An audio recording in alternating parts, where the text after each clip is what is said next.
Então, as teorias demográficas foi ao longo do tempo explicando o crescimento demográfico. A teoria demográfica mais conhecida foi elaborada por Thomas Robert Malthus, um britânico. Ele desenvolveu a teoria baseada nos seguintes princípios. O primeiro deles: caso não seja detida por obstáculos, guerras ou epidemias, por exemplo, a população tende a crescer segundo uma progressão geométrica. A progressão geométrica a população iria crescer duplicando a cada 25 anos. A progressão geométrica é aquela que vai de 2, 4, 8, 16, 32. Então, a cada 25 anos a tendência era a população dobrar. Enquanto que os meios de subsistência, alimentação, por exemplo, além de produção para vestir, para viver, na melhor das hipóteses, só pode aumentar segundo uma progressão aritmética.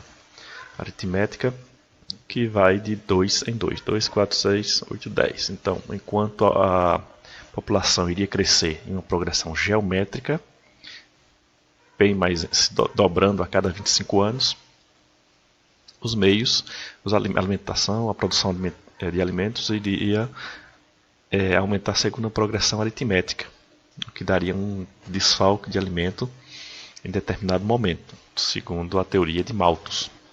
Ele propôs a erradicação da pobreza e da fome por meio de uma política antinatalina, para evitar o caos mundial. Segundo Malthus, em determinado momento da história da humanidade, iria haver esse caos mundial por conta do crescimento muito acelerado da população. Então ele propôs essa política antinatalina, política de controle de natalidade em todas as nações para tentar erradicar a pobreza e a fome no mundo. Esse foi o Thomas Malthus. E essa é a ideia dele. Aqui é o ritmo de crescimento previsto por Malthus, em que a produção de alimentos cresce de forma linear, ou seja, de forma aritmética, enquanto que a população cresce de forma geométrica, cada vez crescendo mais e mais rápido. Então vai chegar um momento em que essa população vai superar a população mundial iria superar a produção de alimentos. Então haveria escassez nesse momento aqui. Nem todo mundo seria capaz de se alimentar. Então, de acordo com a teoria de Malthus, o crescimento populacional é geométrico. Ele vai crescendo e cada vez mais rápido. A produção de alimentos é aritmética, é linear, é uma progressão linear. E a produção de alimentos seria capaz apenas de suprir a necessidade dessa população aqui, enquanto que aquela população que estivesse acima dessa linha entraria em fome, doenças, crises sociais e políticas e mortes também. Então a capacidade de produção de alimentos só iria sustentar uma parcela da população. A teoria de Malthus foi desenvolvida e aceita entre os séculos XIII até o século XIX e teve como o alvo a Revolução Industrial, que aumentou consideravelmente a população devido ao implemento de máquinas e com isso a população passou a viver mais, consequentemente aumentou o número de habitantes no mundo.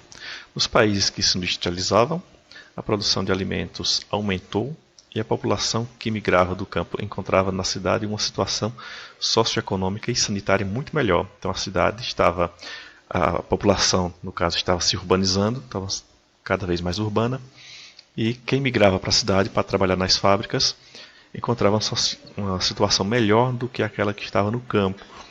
Assim a mortalidade se reduziu e os índices de crescimento populacional se elevaram com essa melhor condição sanitária e situação socioeconômica. A mortalidade diminuiu, aumentou a expectativa de vida e com isso o crescimento populacional elevaram-se bastante.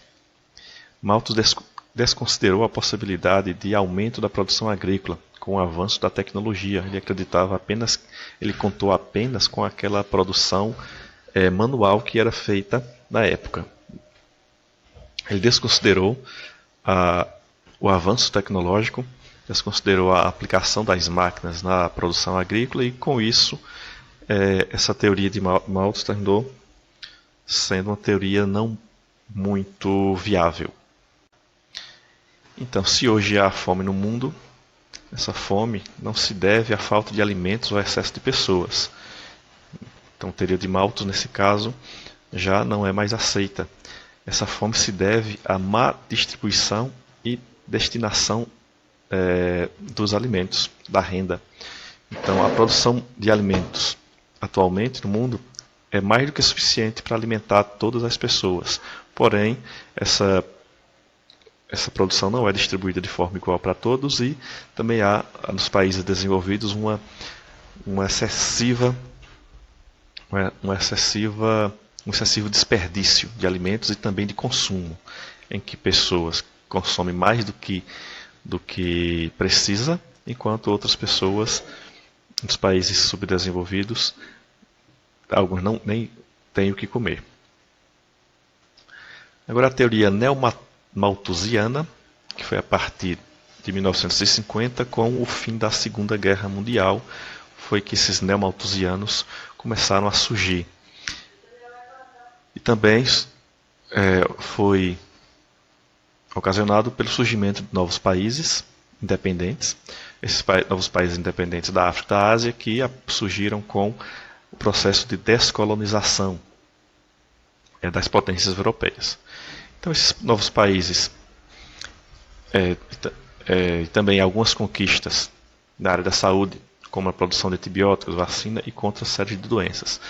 Nesse período, houve um desenvolvimento tecnológico muito grande nesse setor aqui, de produção de medicamentos e vacinas, e com isso a população aumentou bastante. Houve a revolução médico-sanitária e acentuada redução na taxa de mortalidade, reduzindo ainda mais a taxa de mortalidade e, consequentemente, ampliando a expectativa de vida. E ampliando a expectativa de vida, aumentou a população. A diminuição da mortalidade e a manutenção das altas taxas de natalidade resultaram em um grande crescimento populacional, isso principalmente nos países subdesenvolvidos, que receberam essas vacinas, esses antibióticos, esses remédios, sem ter um preparo. Então foi colocado nos países subdesenvolvidos de forma imediata e houve um crescimento populacional muito grande nesse período. Por isso, esse crescimento atingiu seu apogeu na década de 1960 e ficou conhecida como explosão demográfica, por conta das altas taxas de crescimento da população nos países subdesenvolvidos, também chamada de boom populacional ou baby boom, explosão de crianças, no caso. Essa explosão demográfica, após a Segunda Guerra Mundial, ressuscitou as ideias de Malthus, mas essas ideias de Malthus foram adaptadas à época. Os neomalthusianos, também chamados de alarmistas, aprimoraram a ideia de Malthus e adotaram novas posturas. A primeira é que atribuir a culpa pela situação de miséria dos países subdesenvolvidos, pelo acelerado crescimento populacional que ocorreu graças à implementação das vacinas e dos remédios. Houve um crescimento populacional muito acentuado, principalmente nos países subdesenvolvidos, e os neomalthusianos colocaram a culpa neles. E defendiam também programas rígidos e oficiais de controle de natalidade para os neomalthusianos, que alguns países adotaram essa postura e controlaram a sociedade, controlaram de forma rígida, fazendo controle de natalidade. Concordando com os alarmistas, alguns países como Índia, Egito e México passaram a investir mais em políticas demográficas do que em políticas econômicas. Então eles achavam que investir em controle de natalidade seria a melhor saída para melhorar a sua situação socioeconômica e esquecer um pouco as políticas econômicas nos países. A intenção era resolver problemas da pobreza e desigualdade, entretanto, não obtiveram resultados esperados, porque não é controlando a população que se vai ter melhores condições devido a essa população, mas sim com políticas econômicas e sociais eficazes. Depois veio a teoria reformista, que surgiu através dos seguidores de Karl Marx. Segundo essa teoria, a causa da superpopulação é o modo de produção capitalista, que produz cada vez mais produtos diferenciados, diversificados, incentivando o consumo das pessoas. E incentivando o consumo também vai causar uma superpopulação. A sobrevivência do capitalismo como sistema exige um excesso relativo de população, que é para cada vez mais produzir bens em quantidade e em diversidade. A miséria, como a principal causa do acelerado crescimento populacional, era a consequência desse sistema, do sistema capitalista. Então, como consequência ao acelerado crescimento populacional exigido pelo capitalismo, tem a miséria. A necessidade de reformas socioeconômicas que permitam a melhoria do padrão de vida da população mais pobre era necessária para melhorar a situação. Então tinha que haver reformas socioeconômicas e para tentar frear esse modelo de produção capitalista. Karl Marx, que viveu entre 1818 a 1883, os reformistas, também chamados de marxistas, consideraram a própria miséria a causa do acelerado crescimento demográfico. Então, eles não colocaram a culpa no crescimento da população, e sim na própria miséria, que pessoas sem instrução, pessoas sem conhecimento, produziam mais filhos. Essa ideia se opunha aos neomalthusianos, enquanto os neomalthusianos colocavam a culpa nos países subdesenvolvidos, pela quantidade de habitantes em excesso. Karl Marx, os reformistas colocaram a culpa na própria miséria por conta do crescimento demográfico das pessoas com pouco conhecimento e pouca renda. Então eles propõem uma melhor distribuição de renda e também de alimentos para que essa miséria possa ser erradicada. E com o aumento da escolaridade, ocasionaria um planejamento familiar espontâneo, em que as pessoas com maiores conhecimentos espontaneamente fariam controle de natalidade, porque aquelas pessoas teriam melhor condição de consciência para sustentar a sua família.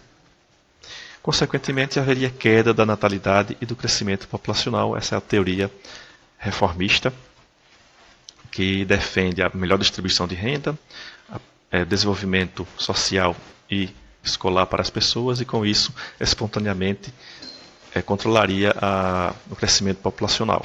E havia queda da natalidade por conta desse padrão de vida e padrão de conhecimento.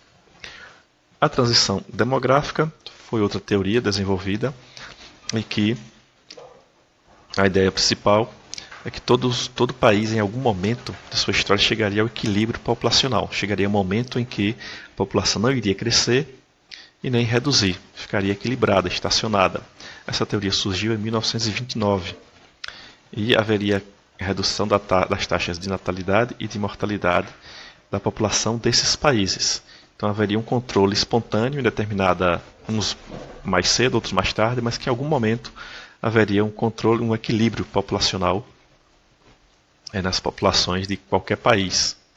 Segundo a teoria da transição demográfica, ocorre nesse gráfico uma taxa de natalidade e mortalidade equilibrado devido a um regime de pré-transição, em que havia tanto taxas elevadas de natalidade quanto taxas elevadas de mortalidade. Então havia aí um crescimento populacional equilibrado por conta das altas. Depois, houve uma queda acentuada da mortalidade graças a melhorias nas condições de vida, mas a natalidade continuou crescendo. Então, determinado, essa daqui seria a transição demográfica. Na fase 2, fase 1, altas taxas de natalidade, alta taxa de mortalidade.